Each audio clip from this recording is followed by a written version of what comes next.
Chair recognizes Brandon Burkhart. After Brandon Burkhart, we'll have Ramon Garza, then Linda Nuno, and then Rachel Malone.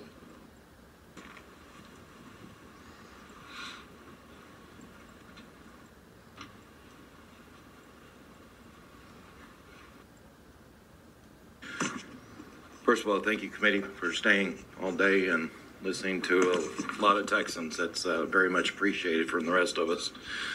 I wanted to bring up a solid point that one of our members brought up earlier, didn't mention.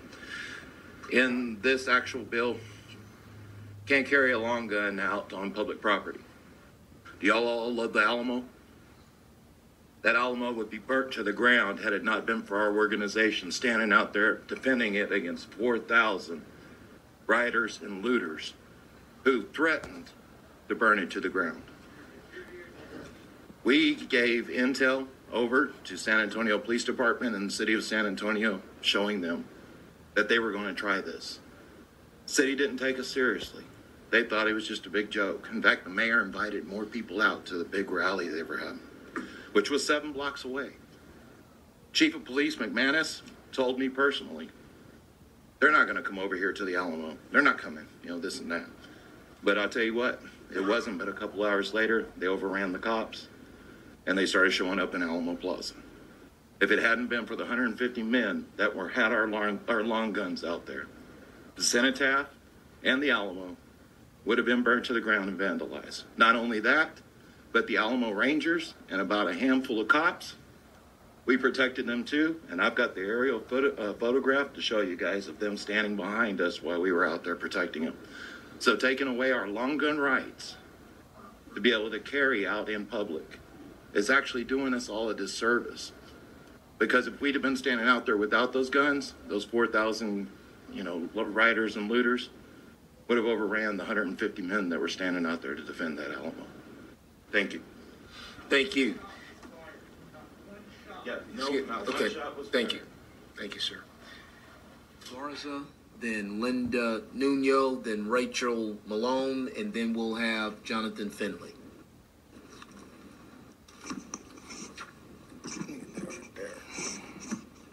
Good evening, Chairman White, committee members. My name is Ramon Garza.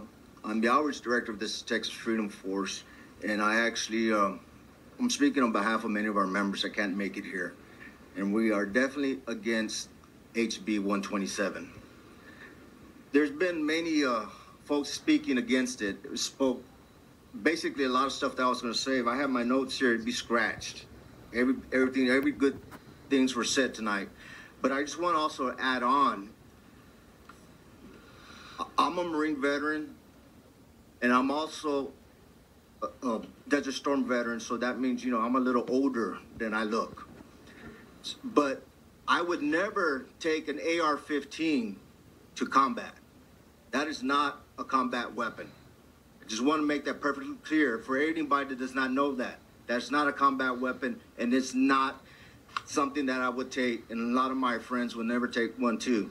The other thing too that I just wanted to enforce or let everybody else know, many of our members of this Texas Freedom Force do carry long rifles. And they do carry them very professionalism, I should say. We've never had any incidents. If you ever see any of our rallies and any time we've come out, whether it was here in Austin, which we were here before, a few months back, not one incident. And not only that, we do support other organizations, Open Carry Texas, I have to admit. We do help them out, they help us out. Never have we had any incidents. And also, before I finish, I also want to remind everybody here, there's many law enforcement agencies throughout the state that do work with us, because of the fact is we hold our members very accountable when it comes to the long barrels that we do carry. So thank you very much. Thank you.